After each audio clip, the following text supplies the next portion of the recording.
ये आपका यूनिट 2 में बहुत इंपॉर्टेंट क्वेश्चन है, curriculum as process and curriculum as product. ये आपके 8 मार्क्स में भी आ सकते हैं और 16 मार्क्स में भी आ सकते हैं। तो सबसे पहले हम कर रहे हैं करिकुलम एज प्रोसेस, इसको इंपॉर्टेंट आप मार्क कर लीजिए। करिकुलम प्रोसेस जो होता है वो एक सिस्टमिक एंड ऑर्गेनाइज्ड वे होती है, जिसमें कि आपको ये क्लियर कर दिया जाता है कि हु विल बी टॉट, किसको व्हाट विल बी टॉट मतलब क्या पढ़ाना है, हु विल बी टॉट कौन पढ़ाएगा, and how it will be taught मतलब कैसे पढ़ाया जाएगा। प्रोसेस ऑफ करिकुलम डेवलपमेंट में सबसे पहले आ गया है आपका situation analysis. Some important facts and figures must be established first before developing the curriculum. Curriculum बनाने से पहले कुछ चीजें जो है उनको देखा जाता है, सिचुएशन को एनालाइज किया जाता है कि ये चीज कैसी है, तभी जो है आपका करिकुलम जो है बेटर वर्क कर पाएगा। जैसे कि आपका इंफ्रास्ट्रक्चर कैसा है, आपके पास मटेरियलिस्टिक चीजें कैसी हैं, आपकी कम्युनिटी की क्या नीड है, वो सब चीजें इसमें एनालाइज की जाती हैं। और आपके इसमें एनालाइज कौन करता है, जैसे पोटेंशियल ट्रेनिंग कौन कौन है इसमें, मैनेजर हो गए, आपके स्टाफ हो गए, आपके टीचर्स हो गए, उनके एक्सपीरियंस कैसे हैं, उनके एजुकेशनल बैकग्राउंड कैसा है, आपकी बिल्डिंग कैसी है जिसमें आप बच्चों को पढ़ाने वाले हैं। तो ये सब चीजें जो है वो देखी जाती है। इसमें मेन चीजें क्या आ जाती है, कम्युनिटी की नीड क्या है, उन सब चीजों को इसमें नोट डाउन किया जाता है। स्ट्रेंथ एंड चैलेंजेस क्या है कि आप जो करिकुलम अब बना रहे हैं पिछले वाले करिकुलम से वो किस तरह से बेटर है, या पिछले वाले में क्या प्रॉब्लम थी जो इसमें आप जो है उन्हें ठीक कर रहे हैं। Particular aspects to be reviewed and developed, जो पिछले करिकुलम की दिक्कतें थी या कोई भी करिकुलम आप बना रहे हैं उसमें क्या चीज आप जो है रिव्यू करना चाह रहे हैं या क्या चीज आप और बेटर करना चाह रहे हैं, वो चीज इसमें देखी जाती है। सोर्सेज क्या है रिक्वायर्ड रिसोर्सेज के, वो सब चीजें मतलब इसमें सिचुएशन को एनालाइज किया जाता है कि बच्चों की नीड के लिए क्या क्या चीजें जरूरी हैं, कम्युनिटी के हिसाब से क्या क्या चीजें जरूरी हैं, कैसी उन्हें बिल्डिंग चाहिए, कैसा उन्हें गार्डन चाहिए, कैसी उन्हें क्लासरूम चाहिए, लेबोरेटरीज चाहिए, तो वो सब चीजें इसमें एनालाइज की जाती है सिचुएशन आपकी। सेकंड आ गया है फॉर्मुलेटिंग ऑब्जेक्टिव। फॉर्मुलेटिंग ऑब्जेक्टिव का मतलब है कि ऑब्जेक्टिव आपका इस तरह का होना चाहिए कि उसमें किस तरह का मटेरियल है, किस तरह का कंटेंट आप यूज कर रहे हैं, इंस्ट्रक्शनल मेथड कौन से हैं, मतलब स्पेसिफिकली आपको ऐसा ऑब्जेक्टिव सेट करना है जो कि बच्चों के लिए फेवरेबल हो। मींस इसमें आपको क्या चीज मेन देखनी है, जो कि नीड ऑफ सोसाइटी क्या है, सोसाइटी की नीड के हिसाब से, टीचर एंड प्रोग्रामर की नीड्स के हिसाब से, लर्नर की नीड के हिसाब से, कि बच्चों के लिए वो चीज फ्लेक्सिबल होनी चाहिए और टीचर्स के लिए भी वो चीज फ्लेक्सिबल होनी चाहिए। इस टाइप का आपको ऑब्जेक्टिव सेट करना है। मींस कि उसमें जो है आपको क्या क्या चीजें देखनी है कि जो लर्नर है और जो टीचर है वो उस ऑब्जेक्टिव को जो है अपनी रियल लाइफ से जो है रिलेट कर पाए, क्लोजली रिलेट कर पाए उस चीज को, उनके स्किल्स डेवलप हो, इस तरह का आपका होना चाहिए। जो गवर्नमेंट की एजुकेशनल पॉलिसीज हैं उनसे रिलेटेड होना चाहिए वो, ताकि बच्चा जो है, जैसे मान लीजिए अगर बच्चा एक स्कूल में पढ़ रहा है, वो पर्सनल अपने स्कूल के हिसाब से, इंस्टीट्यूट के हिसाब से बनाते हैं, और वो कहीं दूसरे स्कूल में उसकी ट्रांसफर हो जाती है, कहीं और जाता है, किसी और इंस्टीट्यूट में पढ़ता है, तो मतलब ऐसा उसे जो है पब्लिकली जो चीज है, मतलब एजुकेशनल पॉलिसी जो सबके लिए सेम है, वो चीज उसकी ऑब्जेक्टिव में, उसके एम में होनी चाहिए। और ऐसा आपका ऑब्जेक्टिव होना चाहिए कि जब वो ऑब्जेक्टिव वो अटेन कर ले स्टूडेंट, तो उसमें जो स्किल्स होती हैं, जैसे कि आपकी सोशल स्किल होगी, इंटेलेक्चुअल स्किल्स होगी, मेंटल स्किल्स होगी, ये सारी स्किल्स उसकी कितनी डेवलप हो रही हैं, इस टाइप का आपका ऑब्जेक्टिव होना चाहिए। नेक्स्ट आपका आ जाता है selection of experiences and content. Experiences और कंटेंट का मतलब है कि इस टाइप का आपका जो है करिकुलम डेवलप होना चाहिए कि उसमें जो है आप ऐसे एक्सपीरियंस से, जैसे टीचर है या जो भी एक्सपर्टीज है, वो पहले उस चीज को खुद करके देखे, फिर उसके बाद उस चीज को शेयर करे, प्रोसेस करे, और फिर उसके बाद जो है उसको कंटेंट के अंदर डाला जाए, उसको अपने जो है आपके करिकुलम के अंदर डाला जाए कि हाँ ये चीज बिल्कुल ठीक है, अब आप इसको अप्लाई कर सकते हैं। जो कि जो है टाइम कितना दिया जाए, स्टाफ की कितनी एक्सपर्टीज है उस पर्टिकुलर चीज में, फैसिलिटीज कौन कौन सी अवेलेबल हैं, कम्युनिटी के हिसाब से क्या क्या एक्सपेक्टेशंस हैं, वो सब फुलफिल हो, इस टाइप के जो है आपका कंटेंट उसमें होना चाहिए कि भाई स्टूडेंट की अंडरस्टैंडिंग कैसी हो रही है।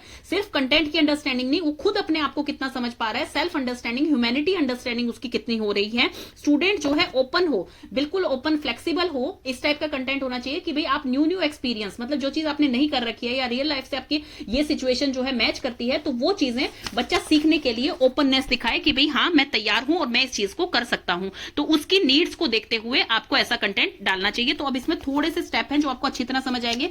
करिकुलम कंटेंट में क्या क्या चीजें होनी चाहिए, प्रायोरिटी किसको देनी चाहिए कि आपकी बेसिक नीड उसमें फुलफिल हो, चाहे आप स्टूडेंट है, टीचर है, आपका स्कूल है, आपका कोई भी इंस्टीट्यूट है, आपकी सोसाइटी है, उन सबकी नीड्स को फुलफिल करे, इस टाइप की आपकी प्रायोरिटी होनी चाहिए, आपका कंटेंट होना चाहिए।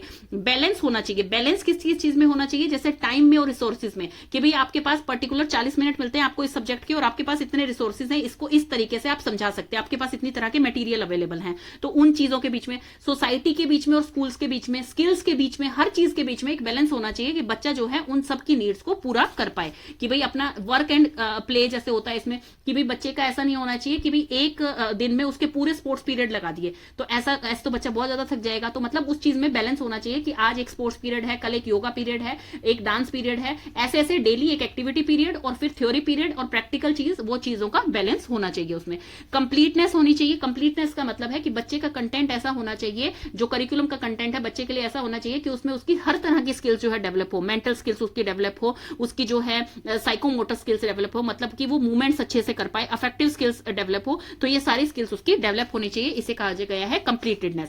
देन है सीक्वेंस। सीक्वेंस ऐसा होना चाहिए कि बच्चे को सिंपल से स्टार्ट करके हम कॉम्प्लेक्स तक सिखाएं, जैसे कि स्पाइरल करिकुलम आपको बताया गया था कि बेसिक से स्टार्ट होकर फिर एडवांस तक जाता है। ऐसा ना हो कि फर्स्ट चैप्टर जो है वही आपका सबसे कॉम्प्लेक्स हो जाए, क्रिटिकल हो जाए, फिर बच्चे का आगे पढ़ने को मन ही नहीं करेगा।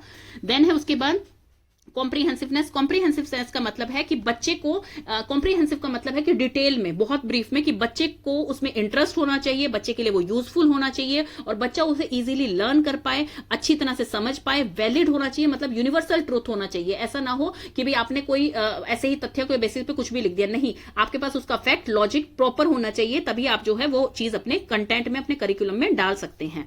तो ये चीजें हैं। Then psychological. साइकोलॉजिकल का मतलब है कि बच्चे को वैल्यूज पता हो कि भाई सोसाइटी के हिसाब से वो कैसा है, आपके आइडियाज के हिसाब से वो कैसे है, आपके थॉट्स कैसे आ रहे हैं, तो वो सब चीजें जो है फुलफिल हो उसमें। एंड फिलोसफिकल था, सॉरी, देन साइकोलॉजिकल। साइकोलॉजिकल में इसमें क्या है, आपकी नीड्स और आपके इंटरेस्ट, मतलब लर्नर के इंटरेस्ट को और नीड्स को देखकर ही वो चीज बनाई जाए।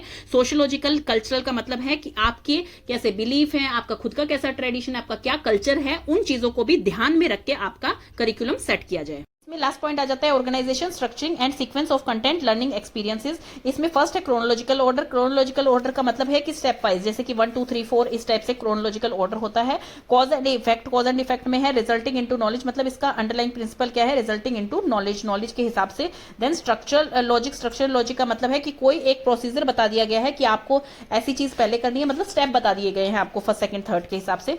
प्रॉब्लम सेंटर्ड, मतलब कि आपकी प्रॉब्लम के हिसाब से आप लर्न करें कि कितनी छोटी आपकी प्रॉब्लम है, कितनी बड़ी आपकी प्रॉब्लम है, उसके हिसाब से आप उस चीज को सीख रहे हैं, ऑर्गेनाइज कर रहे हैं। स्पाइरल का मतलब है वही कि एक पर्टिकुलर टॉपिक है, बेसिक से लेकर आप एडवांस तक जा रहे हैं। साइकोलॉजिकल है मतलब कि आप based on the interest of learners, मतलब लर्नर का किस टाइप से इंटरेस्ट है, उस टाइप से उस चीज को ऑर्गेनाइज करें। प्रोडक्ट। करिकुलम एज प्रोडक्ट भी आपको उतना ही इंपॉर्टेंट है जैसे करिकुलम एज प्रोसेस है। तो करिकुलम एज प्रोडक्ट का मतलब क्या आ जाता है इसमें कि अभी तो प्रोसेस में चल रहा है वो आपका, कि भाई आप क्या क्या उसमें इंप्रूवमेंट लाना चाहते हैं, किस किस बेसिस पे आप सेट करना चाहते हैं उसे, मतलब एक प्रोसेस चल रहा है, ऑन गोइंग है।